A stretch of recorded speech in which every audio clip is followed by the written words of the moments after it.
یہ بات معلوم ہونی چاہیے کہ ہمارا جو موضوع ہے وہ ہے یزید پر گفتگو کرنا، کیونکہ اس وقت ایک برننگ ٹاپک ہے۔ کچھ لوگوں نے یزید کو رضی اللہ تعالیٰ عنہ کہا ہے، کچھ لوگوں نے اس کو جنتی کہا ہے، کچھ لوگوں نے کہا امام حسین غلطی پر تھے، باز اللہ باغی تھے اور یزید خلیفۃ المسلمین تھا، تو اس لیے حضرت امام حسین کی شہادت میں بھی ان کو کلام ہے کہ شہید ہوئے یا نہیں ہوئے۔ تو اب بحیثیت ایک مسلمان کے میری یہ ڈیوٹی ہے کہ میں وہ باتیں بھی آپ تک پہنچاؤں جو ان کو زیر نظر ہیں، جن کی وجہ سے یہ وہ غلطی کھاتے ہیں، اور وہ باتیں بھی آپ کو پہنچاؤں جو آل حق نے حضرت امام حسین کی شان میں یہ حمایت میں لکھی اور یزید کی مذمت میں لکھی، اس لیے کہ یہ ضروریات دین میں سے ہے کہ جن کو سرکار نے جنتی نوجوانوں کو اس کا سردار جن کو کہا ہے، اس کا مطلب جنت میں تو بوڑھا ہوگا کوئی نہیں، سارے جوان ہوں گے، جن کو ان کا سردار کہا، آج یہ اس کو اگر باغی کہیں تو نبی پاک علیہ السلام کے اس ارشاد سے جنگ ہے، اور جس چیز کو سرکار نے پسند کیا ہے اس پر ناپسندیدگی کا اظہار کرنا از قسم کفریات ہے۔ یہ میں آپ کے سامنے کتابی حوالہ جات، آپ کو پتہ ہے کہ میں جذباتی بات کرنے کا عادی نہیں ہوں، کیونکہ یہ ایمان کی دولت ایسی ہے قیامت کے میدان میں اس کے بعد سارے معاملے چلنے والے ہیں۔ جتنی نیکیاں ہیں وہ وسعت کنسیڈر ہوں گی جب کسی کا ایمان ٹھیک نکلا ہے، تو یہ آپ کا دین اور ایمان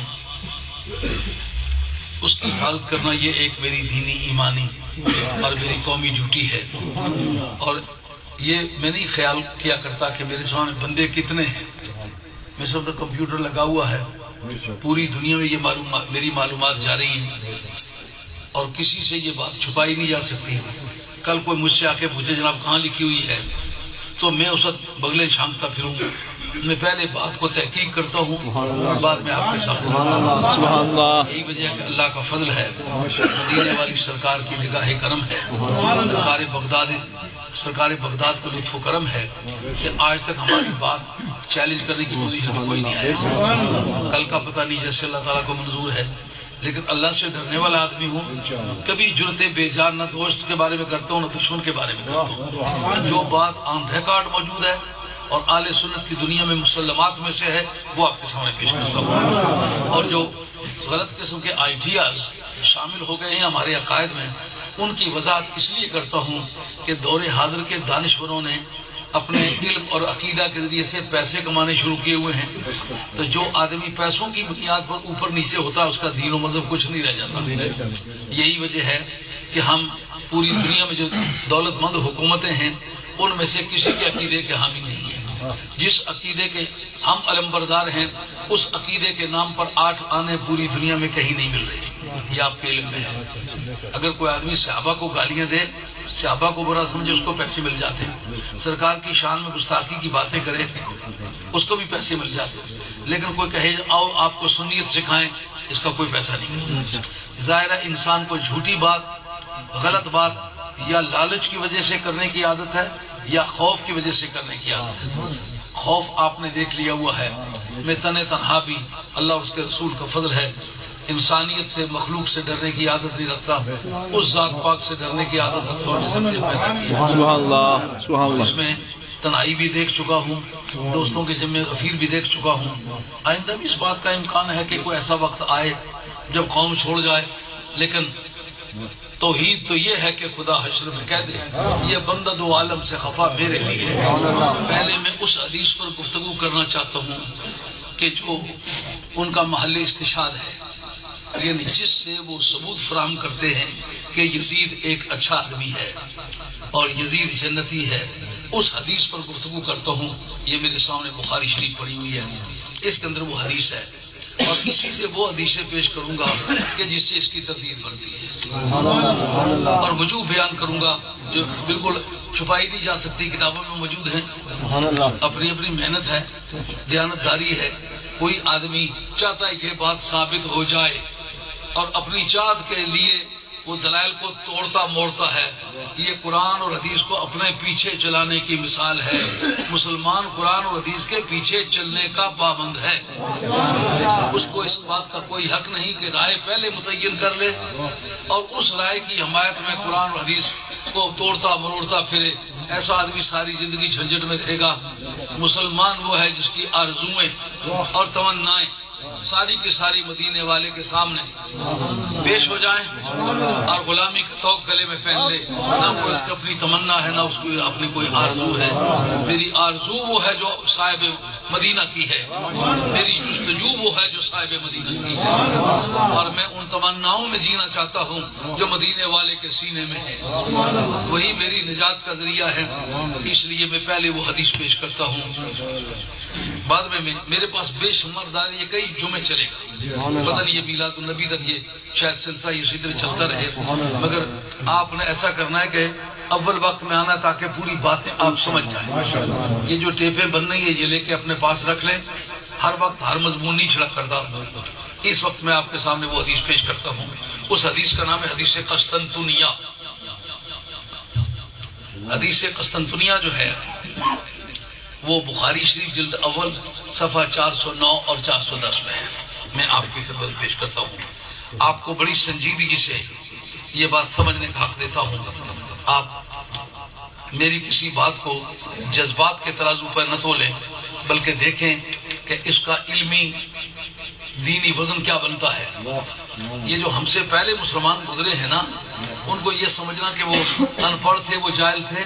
نہیں، ہم جاہل ہیں، وہ پڑھے ہوئے تھے. ان کا دین سلامت تھا. ان پڑھ آدمی بھی ان پڑھ آدمی نہیں تھا. یہ سنیے، یہ صفحہ 409 سے یہ حدیث شروع ہوتی ہے. بخاری شریف کا جلد اول ہے. باب ما قیل فی قتال الروم. اس بات کا باب جو روم کی جنگ کے بارے میں کہی گئی ہے. اور یہ ہمارے جو جورسپروڈنس ہے علم حدیث کا، علم المصطلح، اس کے اندر بھی موجود ہے.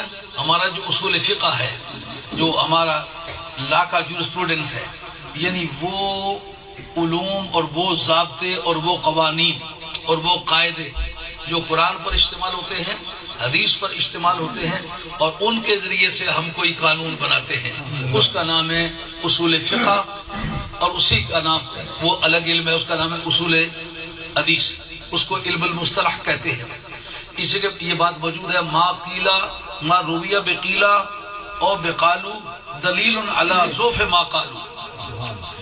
کہا گیا ہے، یعنی کہ کس نے کہا ہے. اچھی بات کو ہمیشہ اس طرح تعبیر کیا جائے گا. کہا گیا ہے، اس کا نام کیوں نہیں لیتے جس نے کہا ہے. پہلے امام بخاری نے باب باندھتے وقت اس کی وضاحت کر دی کہ میرے نزدیک یہ بات کمزور ہے. اچھا، حدیث کیا ہے جی؟ حدثنا اسحاق بن یزید الدمشقی قال حدثنا یحییٰ بن حمزہ قال حدثني ثور بن یزید عن خالد بن معدان ان عمیر بن الاسود العنسی حدثوا انه اتى عبادة بن الصامت وهو نازل في سائل حمص وهو في بناء له ومعه حرام. قال عمیر فحدثتنا حرام انها سمعت النبي صلى الله عليه وآله وسلم يقول اول جيش من امتي يغزو البحر قد اوجبوا. قالت حرام قلت يا رسول الله انا فيهم قال انت فيهم. قالت ثم قال النبي صلى الله عليه وسلم اول جيش من امتي يغزو مدينة قيصر مغفور لهم فقلت انا فيهم يا رسول الله قال لا. یہ مطلب ہے پورا، اس کا ترجمہ میں عرض کرتا ہوں. اور بڑی سنجیدگی سے، کوئی جذباتی بات نہیں کرتا یا جلدی نہیں کرتا کہ آپ کے ذہن میں بیٹھے نہیں. لیکن آپ سے یہ توقع کروں گا کہ آپ دو کانوں کا استعمال اس طرح نہیں کریں گے کہ پوچھا گیا بتاؤ کان کس لیے؟ اگر سننے کے لیے. مگر سننے کے لیے تو ایک ہی کافی تھا، دو کا کیا مقصد ہے؟ ان کا ایک سننے کے لیے، ایک اڑانے کے لیے. آپ نے کان کا یہ استعمال نہیں کرنا. یہ کہتے ہیں حضرت امام بخاری مجھ سے اسحاق بن یزید دمشقی نے ذکر کیا ہے. یعنی سلسلہ اسناد جو ہے یہ سارا دمشق کا ہے. وہ کہتے ہیں مجھ سے یحییٰ بن حمزہ نے بیان کیا، یہ بھی دمشقی ہے. وہ کہتے ہیں ثور بن یزید نے مجھ سے بیان کیا، یہ بھی دمشقی ہے. وہ کہتے ہیں خالد بن معدان نے مجھ سے بیان کیا، یہ بھی دمشقی ہے. اور انہوں نے کیا کہا کہ عمیر بن مسعود انسی نے مجھ سے کہا، یہ بھی دمشقی ہے، اور یہ عمیر بن اسود یہ آدمی دمشق کا رہنے والا، ایک حضور کا زمانہ پایا ہے مگر سرکار کا کلمہ اس وقت نہیں پڑا، اس لیے تابعی مخضرم ہے اور پرانا دمشق کا رہنے والا ہے۔ یہ میں اس پر بھی حاشیہ لگائے ہوئے ہیں جس میں یہ بتلایا گیا ہے کہ یہ پرانے رہنے والے تھے شام، وہ الشامی القدیم، پرانے شام کے رہنے والے، ان کا اصلی وطن شام ہے، رہتے بھی وہی ہیں۔ انہوں نے کیا بیان کیا؟ وہ کہتے ہیں کہ وہ عبادہ بن الصامت کے پاس آئے۔ عبادہ بن الصامت نبی پاک علیہ الصلوۃ والسلام کے وہ صحابی ہیں کہ جنہوں نے حضرت صدیق اکبر اور فاروق اعظم دونوں کی بیعت کو قبول نہیں کیا۔ یہ آدمی ان نقبا میں سے ہیں، بہت عظیم انسان ہے صحابہ میں سے، مگر یہ سارے اتار چڑھاؤ دیکھنا پڑتے ہیں۔ جیسا نبی پاک علیہ السلام کے پاس مکہ شریف مینا میں ان جہاں کنکریاں مارتے وہاں بیٹھ کے جو مسلمان ہوئے تھے پہلی مرتبہ، ان میں سے ان کے اس بیچ کے آدمی ہیں، ان کے پاس آئے اور وہ ہمس کے ساحل پر، یعنی جو ساحل سمندر ہمس کے ساتھ حصہ لگتا ہے، وہ فی بناء لہو، وہ اپنی اس عمارت میں تھے جو ان کی تھی، اور ان کے ساتھ ام خرام تھی۔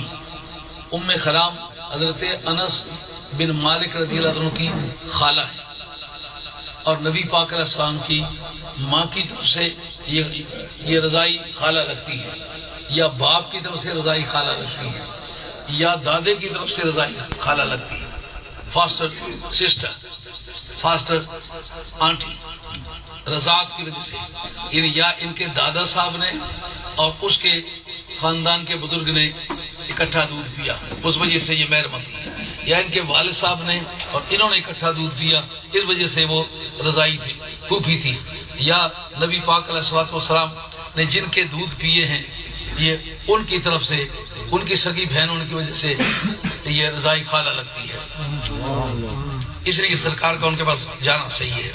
قال عمیر جو حضرت عبادہ بن الصامت کے پاس، یہ ہمس جو ہے یہ شام میں ہے، شام کے علاقے میں ہمس شہر میں ساحل پر جو ایک مکان تھا ان کا، اس کے اندر وہ ٹھہرے ہوئے تھے، اور یہ لوگ ان کے پاس گئے تو اس وقت کہتے ہیں عمیر بن اسود انسی، وہ کہتے ہیں کہ حدثتنا ام حرام، ام حرام نے ہم سے یہ بات بیان کی کہ انہا سمعت النبی صلی اللہ علیہ وسلم، کہ انہوں نے سرکار کو یہ بات کہتے ہوئے سنا۔ کیا بات کہتے ہوئے سنا؟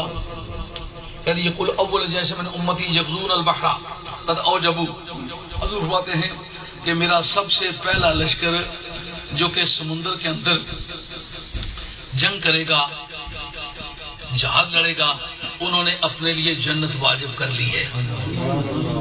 قالت ام حرام کہتی ہیں کہ قل تو یا رسول اللہ صلی اللہ علیہ وسلم، اے اللہ کے حبیب مجھے یہ بتائیے کہ انا فیہم، میں بھی ان میں ہوں۔ یہ کس سے پوچھتے ہیں کہ جس کو یہ پتا ہے کہ کون کہاں کب مرے گا، اگر اس سے پہلے ہی کوئی مر جائے تو پھر پوچھنے کا کیا معنی ہے؟ معلوم ہے صحابہ کا یہ عقیدہ تھا کہ ہر آدمی کی موت کا سرکار کو علم، یہ کہ ما تدری نفس بأی ارض تموت، یہ نہیں پتا کہ کون کس سرزمین میں مرے گا، اور ماذا تکسب غدا، کل کیا کرے گا۔ اگر کل کا بھی سرکار کو پتہ نہ ہوتا تو چھوٹتے ہی الفاظ میں یہ کیوں پوچھتی یا رسول اللہ میں ان میں ہوں؟ بخاری کا متن ہے۔ آپ مجھ سے پوچھیں، بہت کشمیر کے بارڈر پر کافی لوگوں کی شہادت ہوگی اور وہ بڑے خوش نصیب ہوں گے، مثال کے طور پر کہتا ہوں وہ بڑے خوش نصیب ہوں گے، ان کی شہادت بڑی اعلیٰ درجے کی شہادت ہوگی۔ آپ مجھ سے پوچھیں میں ان میں ہوں تو جواب کیا ہے؟ مجھے کیا پتا ہے؟ مجھے یہ پتا نہیں کون کب مرے گا۔ اب مدینے والے کی اگر یہی پوزیشن ہوتی سرکار کہتے ہیں مجھے کیا پتا ہے؟ کل تو یا رسول اللہ انا فی، یا رسول اللہ میں ان میں ہوں۔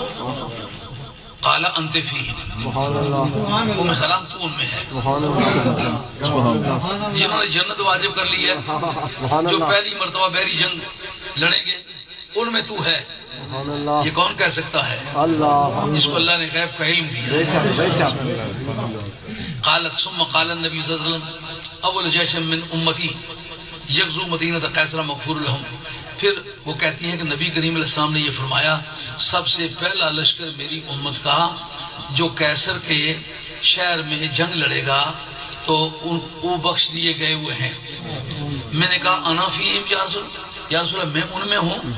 اور اللہ تو ان میں نہیں ہے. پوری فہرست پتا ہو کون لڑے گا کون نہیں لڑے گا، یہ اس کا کام ہے. آئی بات سمجھ میں؟ اب آپ کو نوٹ یہ کرانا ہوگا کہ علم حدیث کا ایک اصول ہے. جس وقت کوئی حدیث روایت کی جائے، ایک ہی حدیث کئی لوگوں سے روایت ہو تو حدیث کے ایک ٹکڑے میں فالتو عبارت آ جائے، اس کو کہتے ہیں زیادت. یہ محدثین کی بولی کا لفظ یاد رہے گا. امید کروں کہ یہ بھائی اس بات کو یاد رکھیں گے. یہ مولوی پڑھنے کے وقت یہ بات اس کو اچھی طرح سمجھ نہیں آتی، مگر میرے ہر مقتدی کو یہ بات سمجھ آنی چاہیے.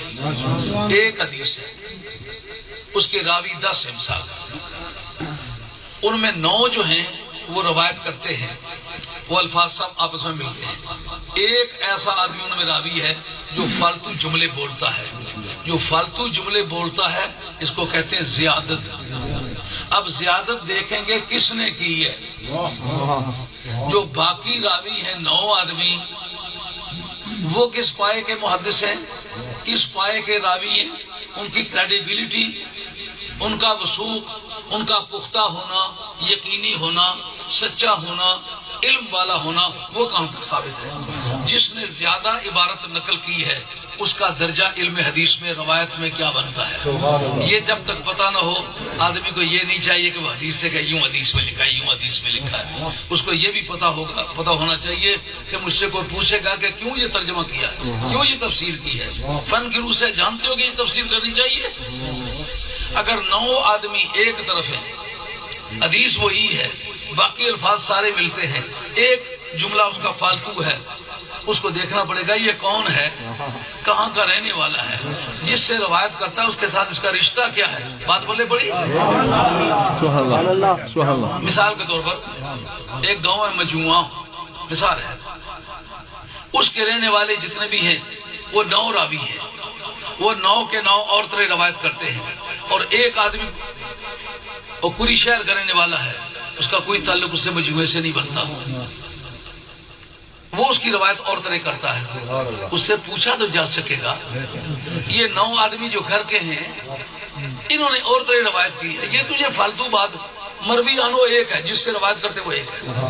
اس کا گھر کہاں میں جمعے میں، اس کا گھر کوئی فراش نہیں ہے، وہ مجموعے کا رہنے والا ہے. جو مروی انو جس سے وہ روایت کرتے ہیں، وہ جس شہر کے رہنے والے 9 آدمی اس شہر کے رہنے والے، بھانجے، بھتیجے، قریبی رشتہ دار، وہ سارے کے سارے ایک طرح روایت کرتے. ایک آدمی دور کا رہنے والا جو مرویانوں کا لگتا کچھ نہیں، جس کی ملاقات زندگی میں ایک ہی ثابت ہے، جب وہ فالتو بات کرے گا ہم اس کو جج کریں گے. اتنی بات سمجھ میں آ گئی. اب یہ قاعدہ آپ کے ذہن میں رہے. اب میں بخاری کی دوسری روایتیں پڑھتا ہوں جو بخاری کے اندر یہی حدیث ہے، راوی اس کے اور ہے. لیجیے یہ صفحہ 391 میں اسی جلد کے اندر، جلد اول میں حدیث ہے. 391 کو بھی نکالتا ہوں. یہ ان تقریروں میں سے نہیں کہ جذباتی طور پر آپ میں شعر پڑھوں، آپ نعرے لگانے لگ جائیں. یہ ایک تحقیقی قسم کا مقالہ ہے. آپ کو ذہن میں رکھنا پڑے گا بات کیا کہی ہے، اور کانٹیکسٹ پورا آپ کے ذہن میں رہے گا تو بات چلے گی. اس میں وہی ام خرام ہیں، ان سے روایت کوئی اور کرتے ہیں. اب بھی بتاتا ہوں کون ہے. قال حدثنا عبداللہ بن یوسف عن مالک عن اسحاق بن عبداللہ بن ابی طلحہ عن انس بن مالک. یہ سگے بھانجے ہیں ام خرام کے، یہ روایت کرنے والے، یہ مدینہ طیبہ کے رہنے والے. دیکھنا یہ ہوگا وہ آدمی عمیر بن الاسود انسی، دمشق کا رہنے والا، شامی ہے، پیدا شام میں ہوا ہے، جیا شام میں ہے، مرا شام میں ہے. اب اس کی ملاقات ام حرام سے صرف ایک ہی ثابت ہے، اور محرم بھی نہیں ہے. حیرت ہوگی کہ جب محرم میں نہیں تھا اپروچ کس نے کی، کس نے کی ہے اس نے، کیونکہ یہ تو سرکار کے وصال کے بعد کی بات ہے. تو پردہ تو 5 سنہ ہجری میں ہو گیا ہوا تھا. اس کی آیات تو قرآن مجید میں نازل ہو چکی تھی 5 سن ہجری میں، تو یہ تو بعد میں 48 سن میں ہجری سے شروع کر کے 52 تک یہ جنگیں جاری رہی ہیں۔ دیکھنا یہ ہوگا کہ یہ آدمی دمشق کا رہنے والا ہو کر، کچھ نہ لگتا ہو کر، بلا وجہ غیر محرم ہو کر وہاں پہنچ کیسے گیا ہے؟ یہ حضرت انس جو سگے بھانجے ہیں وہ حدیث بیان کرتے ہیں۔ کیا بیان کرتے ہیں؟ کہتے ہیں کہ انہو سمعہ، انہوں نے حضرت انس رضی اللہ عنہ کو سنا یقول، وہ کہہ رہے تھے، یعنی حضرت ابن ابی طلحہ جو ہیں وہ حضرت انس بن مالک سے روایت کرتے ہیں کہ انہوں نے حضرت انس بن مالک کو کہتے سنا ہے۔ انس بن مالک کے بارے میں یہ تعارف آپ جان لیں، انس بن مالک وہ آدمی ہیں کہ جب نبی کریم رؤوف الرحیم صلی اللہ تعالی علیہ وسلم مدینہ شریف میں تشریف لائے، ان کی عمر شریف 14 برس تھی، 10 سال تک لگاتار سرکار کی محفل میں رہے، اور جب تک پردہ نہیں ہوا تھا یہ سرکار کے ساتھ اندر بھی جایا کرتے تھے، باہر بھی جایا کرتے تھے، جدائی نہیں ہوا کرتے تھے۔ 10 سال کی محفل کرنے والا بندہ کہتا ہے، کیا کہتا ہے؟ کہتا ہے کہ کان رسول اللہ صلی اللہ علیہ وسلم یدخل علی ام حرام بنت ملحان، ام حرام بنت ملحان جو ان کی سگی خالہ تھی، ان کے پاس نبی کریم علیہ السلام تشریف لے جایا کرتے تھے۔ الدخول علی کے معنی ہوتے ہیں کسی کے پاس جانا۔ فتطعمہ، سرکار کو وہ کھانا کھلایا کرتے تھے۔ سرکار کا مزاج تھا جب کبھی آپ نے قباء شریف جانا، راستے میں ان کا مکان پڑتا تھا، تو چونکہ وہ حضور کی رضائی خالہ لگتی تھی اس لیے سرکار گاہ بگاہ ان کے پاس تشریف لے جاتے تھے۔ اب کتنا قریب کا تعلق ہے؟ یہ محرم ہے حضرت ام حرام بنت ملحان کے۔ وکانت ام حرام تحت عبادہ بن الصامت، مجھے اس پر بھی کلام ہے کہ وہ حضرت عبادہ بن الصامت کے پاس کس طرح تھی، لیکن اس وقت اس کی بحث نہیں ہے، یعنی حدیث کی کریڈیبلٹی پر گفتگو کرتے وقت مشکل بن جائے تو ماں کا لال ہوگا جو 4 قدم چلے گا۔ ام حرام جو تھی یہ حضرت عبادہ بن الصامت کے نکاح میں تھی۔ فدخل علیہا رسول اللہ صلی اللہ علیہ وسلم فاطعمتہ، حضور علیہ الصلوۃ والسلام ان کے پاس گئے، انہوں نے کھانا کھلایا۔ وجعلت تفلی راسہ، انہوں نے ان کے سر میں جوئیں دیکھنا شروع کر دی۔ محدثین کے نزدیک یہ بھی محل کلام ہے، اس لیے کہ جس کو جوئیں پڑتی نہیں تھی یہ دیکھتی کیوں تھی؟ لیکن اس وقت اس کا وقت نہیں ہے، دوسرے وقت میں اس وقت ڈائریکٹ یہ بات ثابت کرنی ہے کہ یہ دمشق کا جو رہنے والا ہے یہ اپنی بولی میں تنہا ہے، اور جو قریب کے یہ صحابی ہے وہ تابعی ہے۔ صحابی اور تابعی کے بیان میں زمین و آسمان کا فرق ہے۔ پھر جس سے روایت کرتا ہے وہ لگتا اس کا کچھ نہیں، قیاس شرعی اس کو تسلیم نہیں کرتا کہ غیر محرم آدمی جا کر کے ایک جوان عورت سے بات کرتا ہے، وہ اس کو بات سناتی ہے، کوئی وجہ نہیں ہے اس کی۔ لیکن یہاں یہ وہ شخص ہے جو بالکل قریب ہے، سرکار کے بھی قریب ہے اور اپنی خالہ کے بھی قریب ہے۔ کہتا ہے جا تفلی راسہ، سرکار دو عالم کے سر میں جوئیں دیکھنا شروع کی۔ فنام رسول اللہ صلی اللہ علیہ وسلم، سرکار سو گئے۔ ثم استيقظ، پھر جاگے۔ وهو يضحك، درآں حال کے وہ ہنس رہے تھے، یعنی سرکار سو گئے اور ہنستے ہوئے جاگے، یہ اس کا ترجمہ ہے۔ وہ جاگے درآں حال کے وہ ہنس رہے تھے، آسان اردو میں اس کا ترجمہ وہ ہنستے ہوئے جاگے۔ قالت فقلت ما يضحكك یا رسول اللہ، میں نے عرض کی یا رسول اللہ آپ کے ہنسنے کا کیا باعث ہے، کیا وجہ ہے آپ کے ہنسنے کی؟ کیونکہ ہنسنا آدمی کی غیر معمولی عادت ہے، ہر وقت تو نہیں ہنستا، کوئی وجہ ہوتی ہے کیوں ہنس رہے۔ آپ نہیں گھر میں پوچھ سکتے آپ کو ہنسی کیوں آئی، خیریت ہے نا؟ قال ناس من امتی اردو علیہ غزاتا، نبی کریم علیہ السلام کہتے ہیں کہ امت کی ایک جماعت مجھ پر پیش کی گئی ہے، درآں حال کے وہ جنگ لڑ رہی ہے، یعنی جنگ لڑتی ہوئی قوم میری امت کی وہ مجھے دکھائی گئی ہے، اور وہ اللہ کے راستے میں لڑ رہے ہیں۔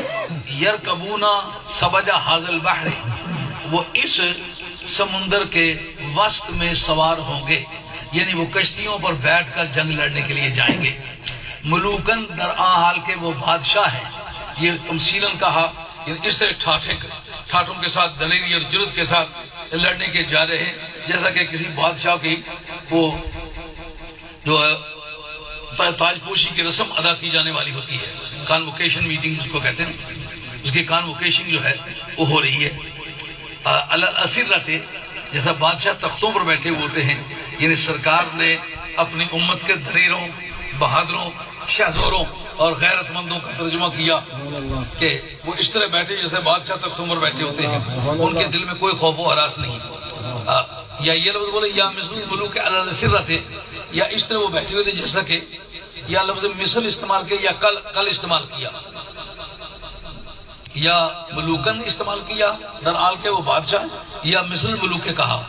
شک کا اسحاق، اس جگہ اسحاق کو شک گزرا ہے اس لفظ کے استعمال، باقی حدیث میں کوئی شک نہیں. قالت فقلت یا رسول اللہ، میں نے عرض کیا اے اللہ کے رسول، ادعو اللہ ان یجعلنی منہم، یا رسول اللہ آپ میرے لیے دعا کریں کہ مجھے اللہ ان میں سے کر دے. فتعالہا رسول اللہ صلی اللہ علیہ وسلم، اللہ حضور صلی اللہ علیہ وسلم نے آپ کے لیے دعا کی کہ مولا کریم اس کو بھی ان میں سے کر دے. ثم بدا راسہ، پھر سرکار نے اپنے سرانے پہ سر رکھا. ثم استيقظ وهو يذكر، پھر جاگے ہنس رہے تھے. فقلت ما يذكرك يا رسول اللہ، میں نے عرض کیا کیا ہنسنے کا باعث ہے حبیب کبریا؟ قال ناس من امتی اردوا علیہ غزاة فی سبیل اللہ، مجھ پر میری امت کے کچھ لوگ پیش کیے گئے جو جنگ لڑ رہے ہیں. کما قال فی الاولى، جیسے پہلے خواب کا ذکر کیا تھا، دوسرے مرتبہ ایسے ذکر کیا. قالت فقلت یا رسول اللہ ادعو اللہ ان یجعلنی منہم، آپ اللہ سے دعا کریں کہ اللہ مجھے ان میں کر دے جو دوسری مرتبہ دیکھیں. قال انت من الاولین، وہ جو پہلا گروپ ہے نا اس میں تیرا، اس میں تو ہوگی، دوسرے گروپ میں تو نہیں ہوگی. اور اس کو یہ نہ پتا کون کب مرے گا، وہ کس طرح فیصلہ کر سکتا ہے کہ تو پہلے گروپ میں دوسرے گروپ میں نہیں ہے. رکبت البحر فی زمان معاویہ بن ابی سفیان، حضرت امیر معاویہ رضی اللہ عنہ دور حکومت میں وہ سمندر پر سوار ہوئی. حالانکہ اس مقام پر میں آپ کو محدثین کی تحقیق بتلاؤں گا، یہ واقعہ حضرت امیر معاویہ رضی اللہ عنہ کے دور امارت میں پیش آیا جب گورنر تھے شام کے. یہ واقعہ حضرت عثمان غنی رضی اللہ عنہ کے دور خلافت کا ہے جب یزید ابھی پیدا ہی نہیں ہوا.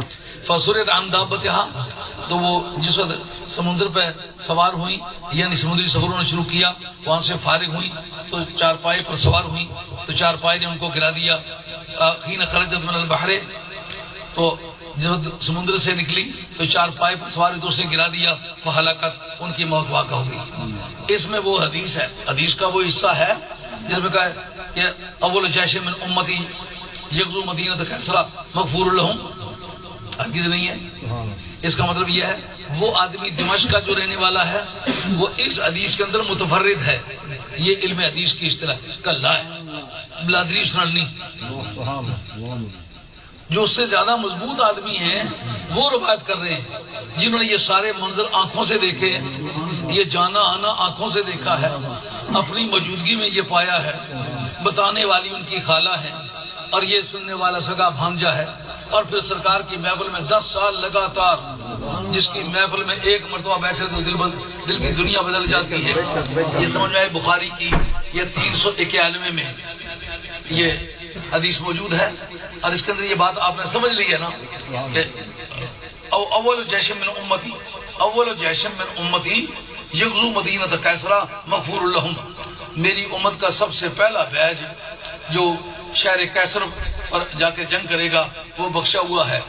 اتنا ٹکڑا حدیث کا اس جگہ خود بخاری کے اندر نہیں ہے نا، اور بندہ اس سے سکھا ہے، صحابی بھی ہے، مروی عنہ کا، مروی عنہ جو ہیں حضرت ام حرام ان کا سگا بھانجا بھی ہے.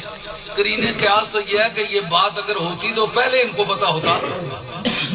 ہے یہ بخاری کے دوسرے مجلدات بھی آپ کے سامنے پیش کرتا ہوں جو یہ ثابت کریں کہ یہ کتنی جگہ بخاری میں حدیث آئی ہے لیکن وہ ٹکڑا نہیں. پھر اس بات گفتگو کریں کہ وہ ٹکڑا اگر نہیں ہے تو اس کا نتیجہ کیا ہے. یہ میرے پاس اسی حدیث کی دوسری روایت ہے جو صفحہ 929 سے 30 تک پھیلی ہوئی ہے، اور یہ بخاری شریف کا دوسرا جلد ہے 929.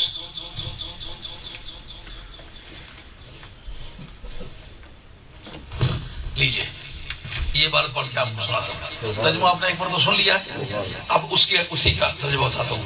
قال حدثنا اسماعیل قال حدثني مالك عن اسحاق بن عبد الله بن ابي طلحه عن انس بن مالك انه سمع يقول كان رسول الله صلى الله عليه وسلم اذا ذهب الى قباء.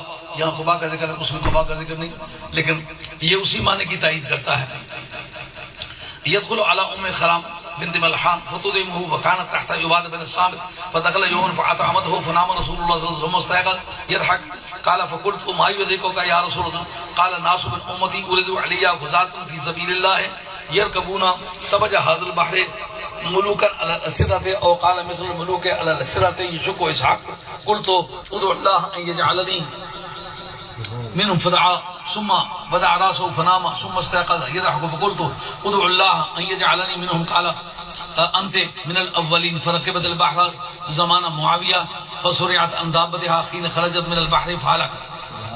لفظ بلفظ وہی حدیث ہے لیکن اس کے راوی دوسرے ہیں. لیکن کون ہے؟ مدینہ شریف کے. سمجھ آ گئی بات؟ یعنی جو بات عمیر بن الاسود انسی نے ذکر کی ہے سمجھ آئیے. عمیر بن الاسود انسی جن کی سب سے پہلی روایت جس کے ذریعے سے وہ یزید کو جنتی کہنے کا پروگرام بنا رہی ہے، اس حدیث میں وہ آدمی اکیلا ہے کہ نہیں؟ عمیر بن الاسود انسی شام کا رہنے والا، شام میں پیدا ہوا، شام میں جیا، شام میں مرا، اور اس کا حضرت ام حرام سے کوئی تعلق نہیں، کوئی رشتہ نہیں، غیر محرم ہو کر گیا کیسے؟ اس نے بات کس طرح کی؟ اور ادھر حضرت سکے بھانجے ان کی گود میں پلے، سرکار کا ان کے گھر میں جانا آنا، کسی کے گھر میں سرکار بغیر بلانے کے نہیں جاتے. ایک صدیق اکبر رضی اللہ عنہ جن کے گھر میں بغیر بلانے کے جاتے تھے، اور ایک یہ گھر تھا مدینہ شریف میں جس گھر میں سرکار کیونکہ وہ خالہ لگتی تھی، محرم تھی، گاہے گاہے ان کے پاس تشریف جایا کرتے تھے. پوری حدیث آپ نے سن لی ہے، یہ وہی حدیث ہے، راوی دوسرے. اس کا مطلب یہ ہے کہ ایک آدمی نے روایت نہیں کی، بہت سارے آدمی نے روایت کی. اگر وہ تنہا بیٹھ کے کسی حجرے میں کسی کے کان میں پھونک دیتی پھر تو ایک ہی راوی ہوتا، لیکن یہاں متعدد راوی ہیں. پہلی جگہ راوی اور ہے، دوسری جگہ راوی اور ہے، تو کثرت طرق سے فائدہ قوت کا پہنچتا ہے. یعنی بہت سارے راستے بن جائے. ایک کہ میں نے بھی سنی، دوسرا کہ میں نے بھی سنی، تیسرا کہ میں نے بھی سنی، چوتھا کہ میں نے بھی سنی، تو متعدد آدمیوں کے کہنے سے یہ بات اسٹیبلش ہو جاتی ہے کہ سچ مجھے سنی. جی تو کوئی آدمی اکیلا بات کرے، فالتو باتیں کرے، اسے کہہ تو سکتے ہم نے 100 مرتبہ یہ بات ان سے سنی، انہوں نے ہمارے سامنے نہیں کی. تو کون سا ایسا رازدار تھا کہ تجھے یہ باتیں تنہائی میں بتا دی؟ سمجھ آئی بات؟ ابھی صرف اس حدیث پر گفتگو کرتے ہیں، آگے جو نتائج نکلے والے بعد میں ہیں. اچھا، اسی کی دوسری روایت ہے کہ جو 1036 سے شروع ہوتی ہے، بخاری شریف جلد 2 میں لیجیے.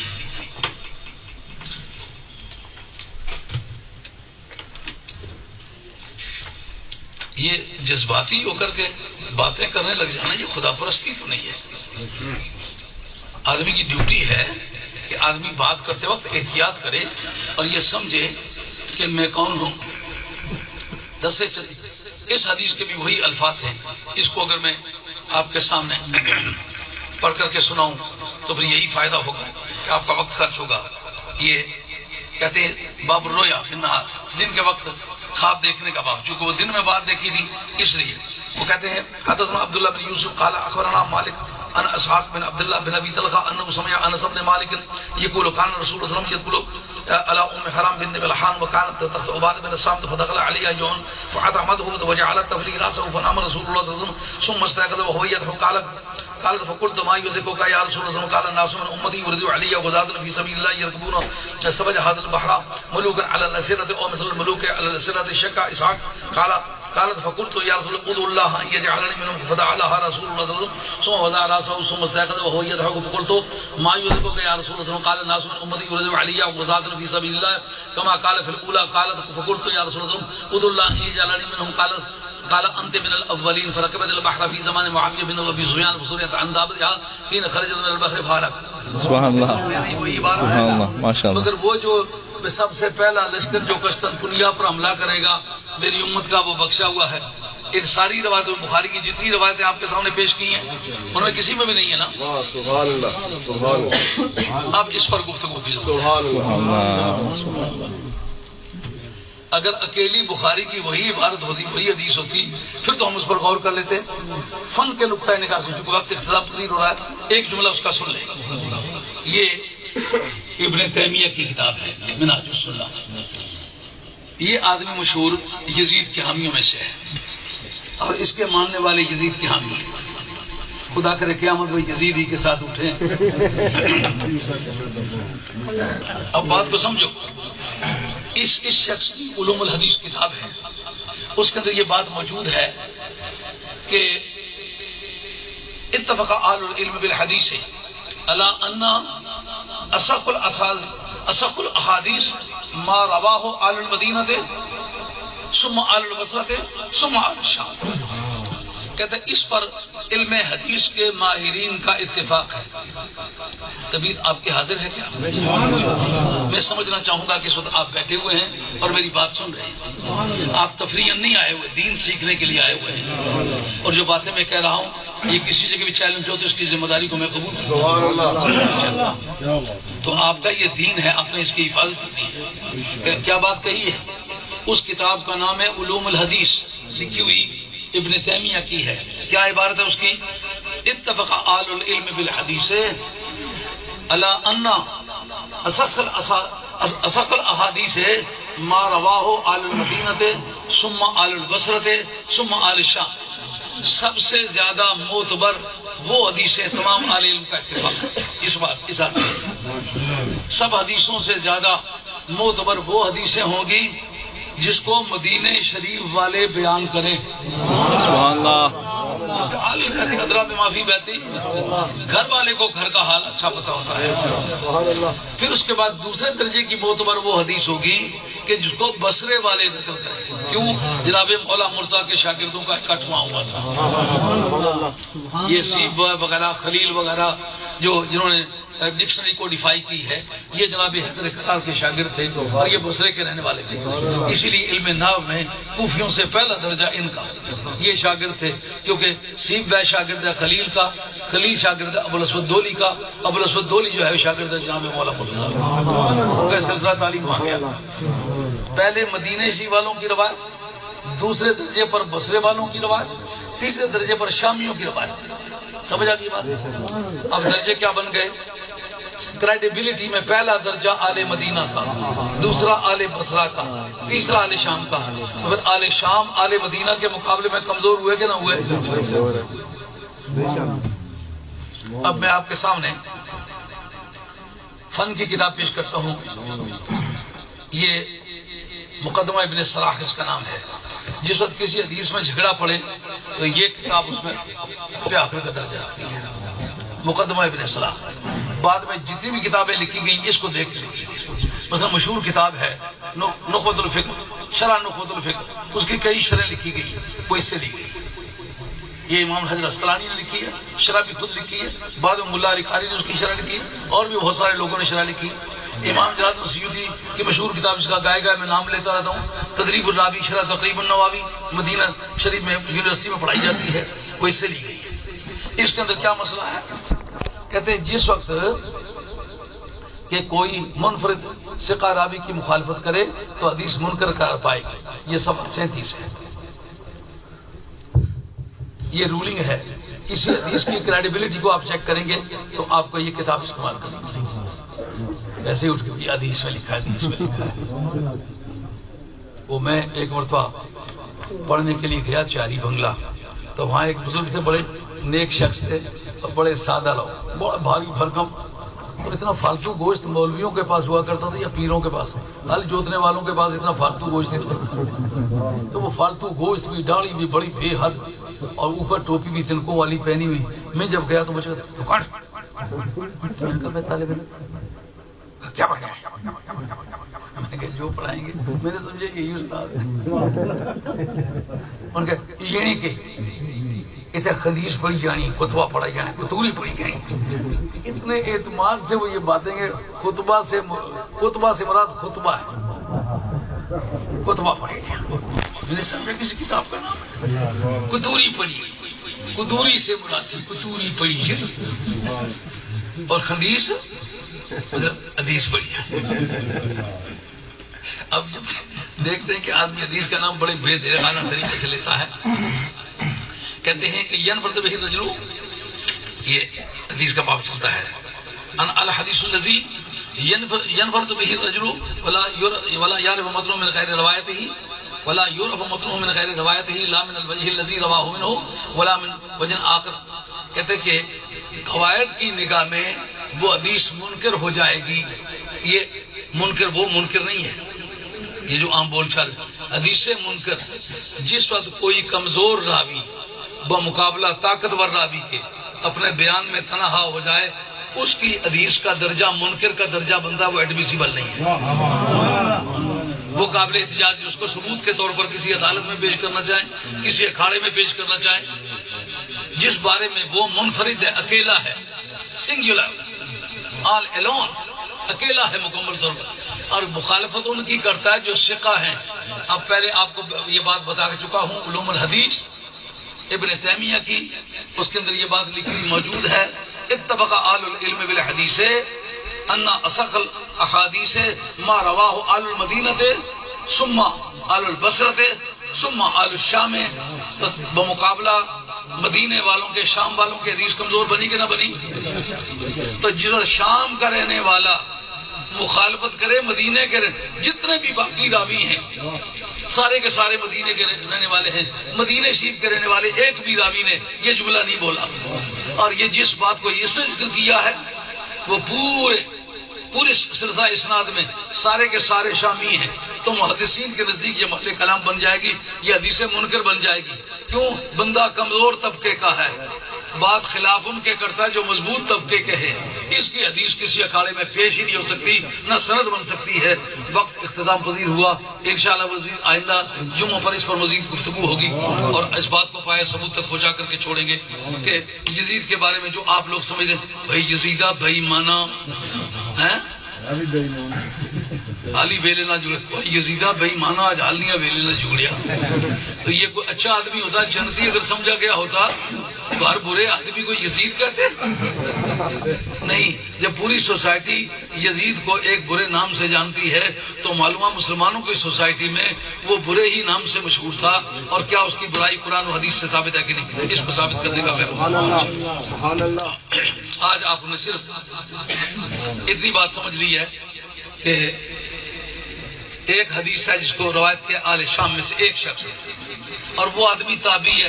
ادھر جتنے بھی راوی ہیں سب صحابی ہیں. صحابی کے مقابلے میں تابعی کی حیثیت کیا ہوگی؟ اور وہ خرام کا لگتا کچھ نہیں. یہ حضرت انس جو ہیں ان سگے بھانجے ہیں، مدینہ طیبہ کے رہنے والے ہیں. درجہ حدیث میں اس کا درجہ اس کے مقابلے میں بنتا نہیں.